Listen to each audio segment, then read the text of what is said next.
Assalamu alaikum, chers frères et sœurs.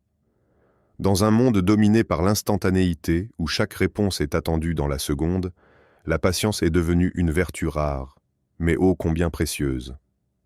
Pourtant, dans les deux grandes traditions monothéistes que sont l'islam et le christianisme, la patience est bien plus qu'une qualité morale. C'est une nécessité spirituelle, une preuve de foi, une porte vers la paix intérieure. Que ce soit Allah dans le Coran ou Dieu dans la Bible, le message est clair. La patience n'est pas seulement recommandée, elle est commandée. Elle ne signifie pas l'inaction, mais une force tranquille, un contrôle profond de soi, une confiance dans le fait que tout a un temps désigné, un but divin. Dans nos vies modernes, l'épreuve vient souvent sans prévenir. Stress, perte, injustice, attente non comblée. Et face à cela, nous réagissons souvent dans la précipitation, avec colère ou désespoir. Mais la patience nous invite à ralentir, à voir plus grand, à croire que même les retards, les douleurs ou les silences portent un sens. Alors pourquoi Allah, et Dieu dans la foi chrétienne, nous appelle-t-il à la patience? Parce qu'ils veulent que notre cœur s'élève, pas seulement survive. Cette vidéo explore cette sagesse profonde, à la lumière des deux traditions. La patience dans l'islam, une vertu fondamentale. Dans l'islam, la patience, appelée sabre en arabe, est une des plus grandes qualités qu'un croyant puisse posséder. Allah mentionne la patience à de très nombreuses reprises dans le Coran, souvent en lien direct avec la foi, la prière, les épreuves et la réussite spirituelle. Être patient, c'est tenir bon face à l'épreuve, s'abstenir du mal et persévérer dans l'obéissance à Dieu, même lorsque tout semble contre nous. Verset du Coran sur la patience, Sabr. Plus de 90 versets évoquent directement ou indirectement la Sabr. Voici quelques exemples puissants. Ô vous qui croyez, cherchez secours dans la patience et la prière, car Allah est avec les patients. Sourate Al-Baqarah, 253. Et assurément, nous vous éprouverons par un peu de peur, de faim, de diminution de biens, de personnes et de fruits, et fais la bonne annonce aux patients. Sourate Al-Baqarah, 255. Ceux qui, lorsqu'un malheur les atteint, disent « Certes, nous sommes à Allah, et c'est à lui que nous retournerons. » Ceux-là reçoivent des bénédictions de leur Seigneur, ainsi que la miséricorde, et ceux-là sont les bien guidés. Sourate Al-Baqarah, 256 à 157. Ces versets montrent que les épreuves sont une réalité inévitable, mais que ceux qui font preuve de patience sont honorés par Dieu, guidés et enveloppés de sa miséricorde. Hadith sur les récompenses de la patience. Le prophète Muhammad a abondamment parlé de la patience comme d'une vertu qui rapproche du paradis, efface les péchés et renforce la foi. Quiconque cherche à être patient, Allah lui accordera la patience. Et nul don n'est plus vaste et meilleur que la patience. Rapporté par Al-Bukhari et Muslim. Le croyant qui est touché par une épine ou par quelque chose de plus grave, Allah efface par cela ses péchés, comme un arbre perd ses feuilles. Muslim. La grandeur de la récompense est proportionnelle à la grandeur de l'épreuve. Et lorsque Dieu aime un peuple, il l'éprouve. Celui qui accepte récolte la satisfaction divine. Celui qui rejette récolte la colère. Tirmidhi, Hassan. Ces paroles soulignent que chaque épreuve est en réalité une opportunité spirituelle, une occasion de s'élever, de se purifier, de se rapprocher d'Allah. Exemple de patience dans la vie du prophète Muhammad. Le prophète Muhammad fut le modèle vivant de la patience. Sa vie entière fut marquée par des épreuves, mais il y répondait toujours avec confiance, foi et résilience. Perte familiale. Orphelin dès son jeune âge, il perdit sa mère, son grand-père, puis son oncle. Plus tard, il perdit aussi plusieurs de ses enfants. Rejet et moquerie. À la Mecque, il fut insulté, rejeté, traité de menteur et de fou. Malgré cela, il ne maudit jamais son peuple, mais priait pour eux. Torture de ses compagnons. Il assista à la souffrance de ceux qui croyaient en lui. Bilal, Ammar, Soumaïa. Certains furent tués sous la torture. Il resta ferme dans sa mission, encourageant la patience, le boycott et la faim. Avec les Banu Hashim, il vécut un boycott cruel, sans nourriture ni commerce, pendant 3 années. Il endura avec patience et dignité la perte de Khadija et d'Abu Talib. Dans l'année appelée l'année du chagrin, il perdit sa femme bien-aimée et son protecteur. Il continua pourtant à prêcher, à servir, à aimer. Il aurait pu se venger, il aurait pu abandonner, mais il préféra la constance, le pardon et la patience, car il savait que tout vient d'Allah et que l'aide divine arrive toujours pour ceux qui attendent avec foi. Avant de commencer cette vidéo, n'oubliez pas de liker cette vidéo, car cela nous donne beaucoup de force pour continuer à partager du contenu bénéfique. Et je vous invite à vous abonner à notre chaîne et d'activer la cloche de notification pour rester informé de nos prochaines publications sur la foi islamique. Merci et bonne vidéo. Patience dans le christianisme. La patience est une vertu essentielle dans la foi chrétienne. Elle est au cœur de l'enseignement de Jésus et constitue un fruit de l'Esprit Saint. Dans la tradition chrétienne, être patient signifie bien plus que simplement attendre. C'est une attitude active de confiance en Dieu, une capacité à supporter l'épreuve sans perdre l'espérance, une preuve vivante de foi. Versets bibliques fondamentaux. La Bible contient de nombreux passages sur la patience, en particulier dans le Nouveau Testament. Parmi les plus connus, on trouve Jacques 1-4. Mes frères, regardez comme un sujet de joie complète les diverses épreuves auxquelles vous pouvez être exposés, sachant que l'épreuve de votre foi produit la patience. Mais il faut que la patience accomplisse parfaitement son œuvre, afin que vous soyez parfaits et accomplis, sans faillir en rien. Ce passage nous apprend que les épreuves ne sont pas vaines, elles servent à fortifier la foi. La patience n'est donc pas une simple endurance, mais un moyen de purification spirituelle. Galates 5:22-23. Mais le fruit de l'esprit, c'est l'amour, la joie, la paix, la patience, la bonté, la bienveillance, la foi, la douceur, la maîtrise de soi. Contre de telles choses, il n'y a pas de loi. Ici, la patience est citée comme l'un des signes que l'Esprit de Dieu agit dans la vie d'un croyant. Un chrétien mûr et patient, non pas par effort personnel seulement, mais parce qu'il est transformé intérieurement par la grâce. La passion du Christ, exemple suprême de patience. La plus haute démonstration de patience dans la foi chrétienne est celle de Jésus-Christ lui-même, en particulier pendant sa passion. L'arrestation, le procès injuste, la flagellation, les humiliations et la crucifixion. Jésus n'a pas résisté à ses persécuteurs, bien qu'il en eût le pouvoir. Il a accepté la douleur, l'injustice et la souffrance avec une paix impressionnante. Sur la croix, au lieu de maudire, il a prié « Père, pardonne-leur, car ils ne savent ce qu'ils font ». Luc 23:34. Ce comportement n'était pas une faiblesse, mais une force spirituelle immense. Jésus a montré que la patience, même dans la souffrance extrême, révèle la profondeur de l'amour et de la confiance en Dieu. Les saints modèles de patience. De nombreux saints et martyrs chrétiens ont suivi l'exemple du Christ en incarnant la patience face à la persécution, à la douleur ou aux épreuves de la vie. Saint Étienne, le premier martyr chrétien, a subi la lapidation en priant pour ses bourreaux. Sainte Thérèse de Lisieux, dans la maladie, a offert chaque souffrance avec amour et silence, faisant de la patience une offrande spirituelle.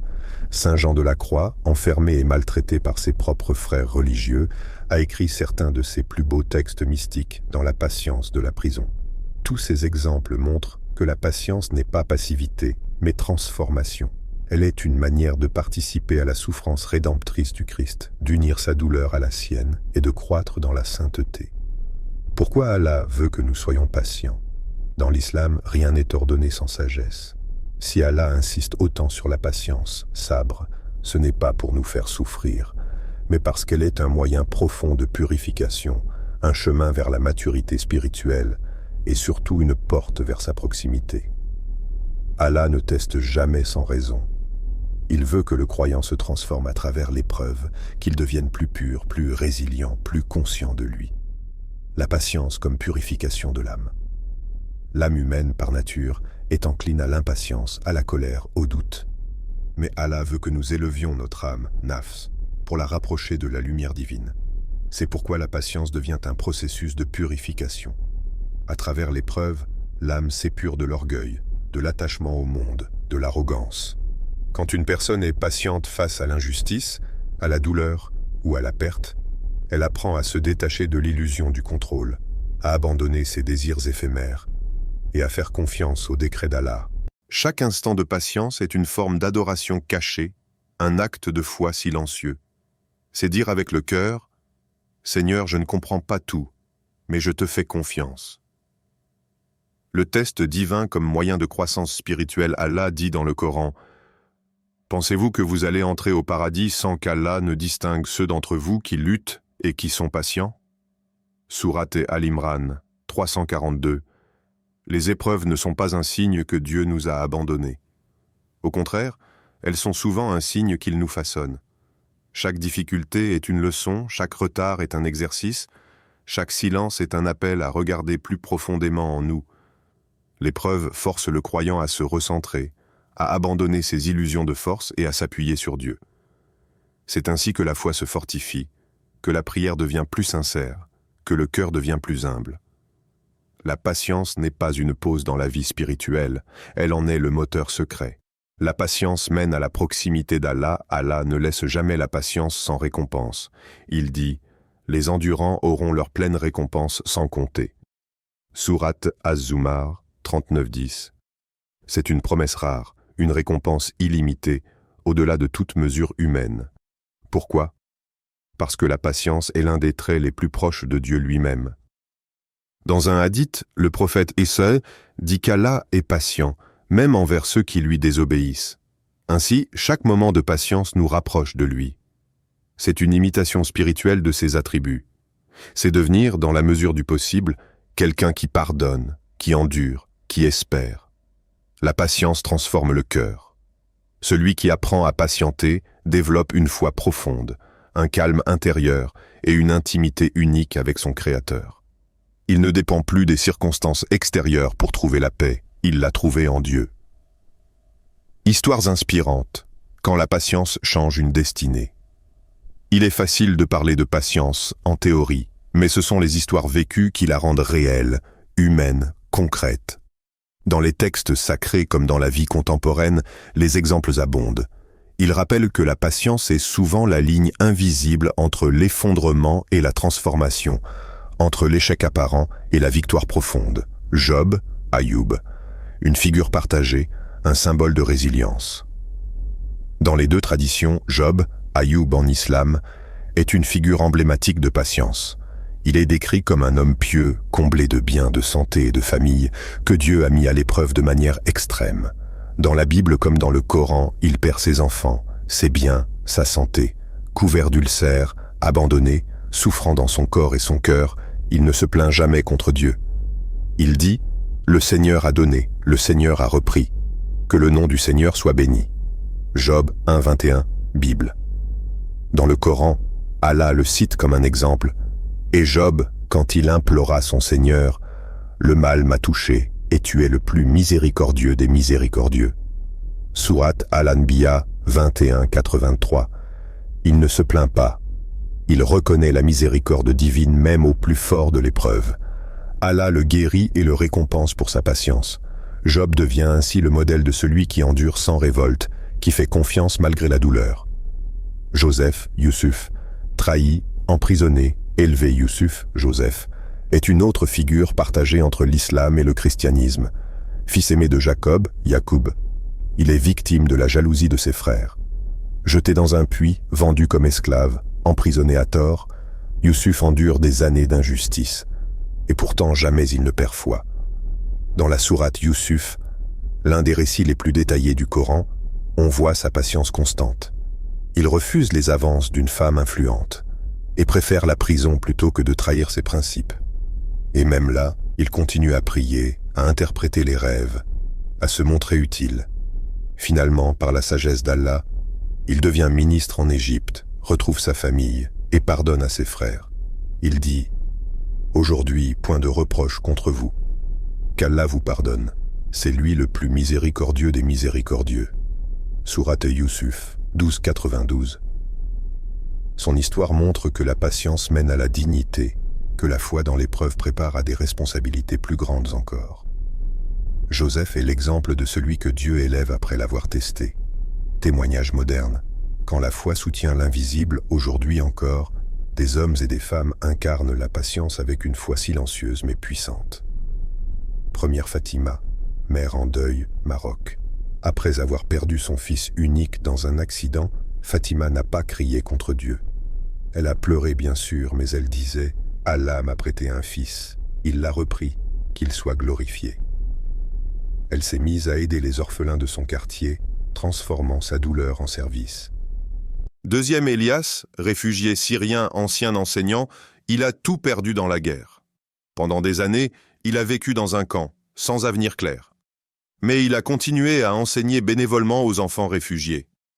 Si je ne peux pas construire ma vie, je peux au moins aider à construire celle des autres. Sa patience l'a aidé à reconstruire son espoir. Troisième, Hanan, atteinte de cancer, France, jeune femme brillante, Hanan a reçu un diagnostic de cancer à 26 ans. Elle aurait pu sombrer. Au lieu de cela, elle a commencé à écrire sur son combat avec des mots d'espoir et de foi. Elle disait « Si Dieu m'éprouve, c'est qu'il me regarde, et je veux être digne de son regard. » Ces histoires ne sont pas des contes idéalisés. Elles montrent des gens ordinaires face à l'inacceptable, et pourtant debout, grâce à une foi patiente. Réflexion personnelle. Restez patient dans un monde d'impatience. Nous vivons à une époque de vitesse, de résultats immédiats, d'attentes constantes. La moindre difficulté semble insupportable. Un délai, un échec, une perte, tout est perçu comme une injustice. Et pourtant, c'est précisément dans ce contexte que la patience devient un acte de résistance spirituelle, une réponse puissante et lumineuse face à un monde de précipitation et de confusion. Face à l'injustice, au mal, à la douleur, que faire ? Quand on est confronté à l'injustice, il est naturel de ressentir de la colère. Mais l'islam, comme le christianisme, nous enseigne que la maîtrise de soi est plus noble que la vengeance. Cela ne veut pas dire rester passif, mais agir avec sagesse, sans haine. La patience ici, c'est garder son éthique, même quand l'injustice nous brûle. Face au mal ou à la souffrance, il y a un réflexe humain. Pourquoi moi ? Mais la foi transforme cette question en « Que veut Dieu m'apprendre à travers cela ?» La douleur, si elle est vécue dans la foi, n'est jamais vaine. Elle devient purification, rappel, recentrage. Il ne s'agit pas de nier la douleur, il s'agit de l'habiter autrement, avec sens et espérance. L'épreuve de la foi aujourd'hui. Aujourd'hui, les épreuves sont multiples. Des jeunes qui attendent un emploi et se sentent inutiles. Des couples qui attendent un enfant depuis des années. Des malades qui ne guérissent pas. Des familles éclatées, des rêves brisés. L'épreuve est parfois invisible.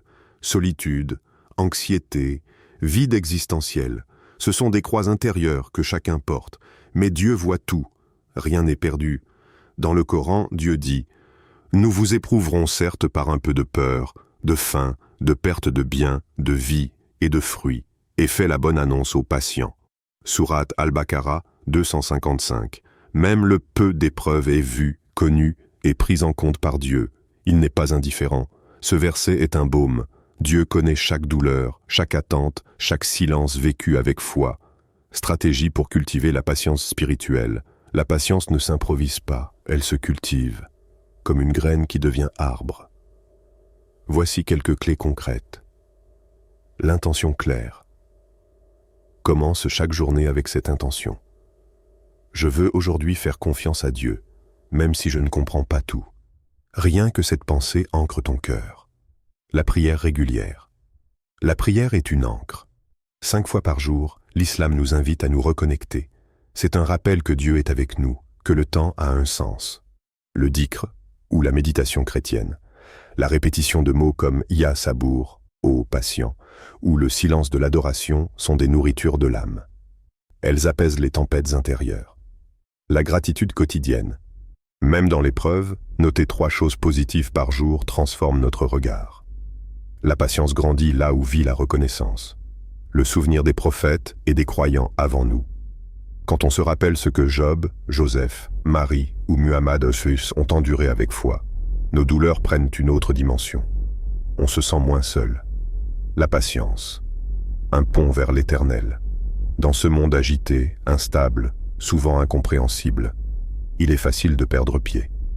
Nos douleurs nous paraissent immenses, nos attentes interminables, nos pertes irréparables. Mais il est essentiel de se rappeler une chose simple. Tout ce que nous vivons est temporaire, alors que Dieu est éternel. Ce que tu traverses aujourd'hui, ce qui te semble insupportable maintenant passera. Le chagrin s'apaise, les blessures guérissent, les chemins s'ouvrent, Mais ce qui restera, ce que Dieu ne cesse de regarder, c'est ta réaction. As-tu attendu avec confiance? As-tu résisté à la colère? As-tu cru malgré l'absence de réponse? Dans l'islam comme dans le christianisme, la patience est bien plus qu'une qualité morale. C'est une voie de salut, un chemin vers la proximité divine. Elle révèle la vraie foi, celle qui ne dépend pas des circonstances mais repose sur une confiance profonde en Dieu. Le prophète Muhammad a dit « Quelle situation étonnante que celle du croyant. Tout ce qui lui arrive est un bien.